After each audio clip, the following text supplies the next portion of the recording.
nous y voilà arrivés à la quatrième étape, la partie où on va former la boule après le bouton. Comment s'y prendre? Et bien tout simplement, on va utiliser la même technique du dégorgeoir. Mais cette fois-ci, notre dégorgeoir aura une forme de gouttière. Et donc, même principe, quand je vais venir façonner, vous voyez, quand je vais venir à chaud, venir imprimer cette forme dans mon barreau, en faisant tourner ma barre, je vais arriver à façonner une bille. Voilà. Grosso modo, comment ça va se passer. Donc, évidemment, je vais travailler sur la même base. Il sera pris dans mon coulisseau, sur mon enclume, toujours pareil. Donc, mes deux pièces sont parfaitement libres dans le coulisseau de fonctionner. Je vais pouvoir rentrer ma pièce avec ma réserve de matière et frapper ici pour venir imprimer ma forme. Voilà. Mais la différence, c'est que cette fois-ci, ma forme va devenir sphérique. Alors évidemment, à chaque fois, il faut bien penser à tourner la pièce. Et petit à petit, alors je vous fais voir comme ça, mais petit à petit, l'étranglement va se créer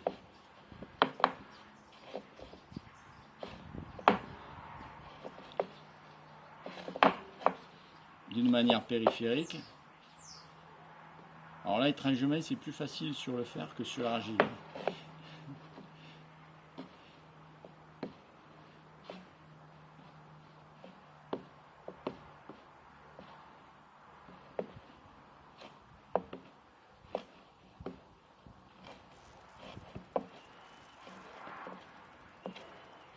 Donc vous voyez le dégorgement qui vient se créer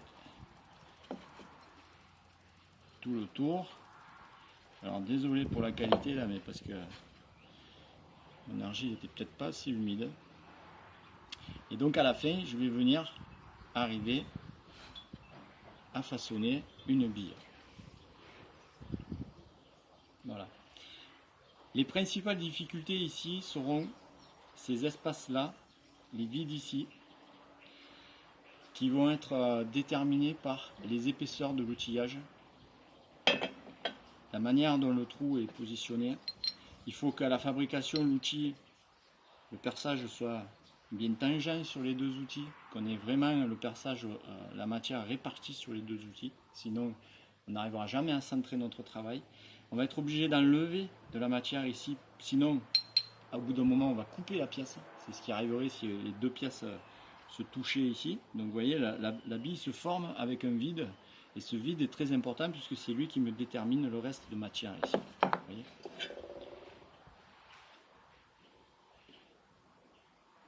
La complexité est d'arriver à avoir cette forme-là. Il faut donc que ici la pièce soit asymétrique. La gorge est moins profonde ici que là.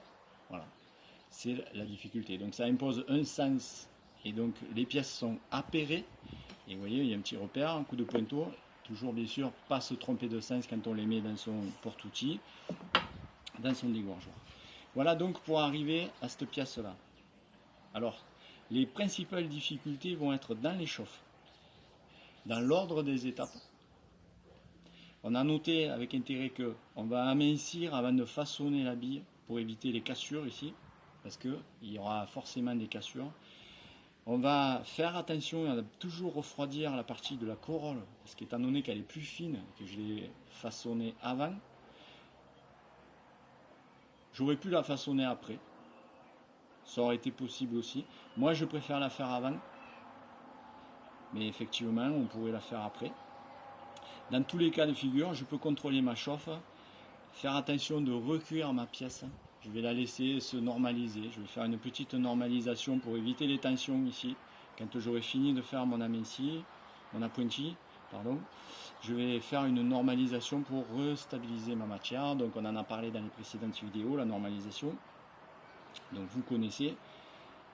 Donc toutes ces choses-là vont être faites dans un ordre bien précis, bien respecter cet ordre-là, bien respecter les temps de chauffe, bien respecter la répartition de chaleur pour ne pas brûler la pièce plus amincie. Et à partir de là, eh bien, il n'y a plus qu'à passer à l'étape réelle sur l'acier. Voilà. Donc vous verrez cette succession d'étapes par la suite, puisque je posterai d'autres vidéos, puisque je suis en train de fabriquer cette rampe donc, pour un client. Donc il s'agit de rester sur la fabrication de cette rampe, de la suivre jusqu'au bout. On parlera dans une prochaine vidéo des étapes aussi pour la fabrication de certaines feuilles. Et donc là, on a vu aujourd'hui la fabrication, la corolle, la boule, le bouton. Voilà.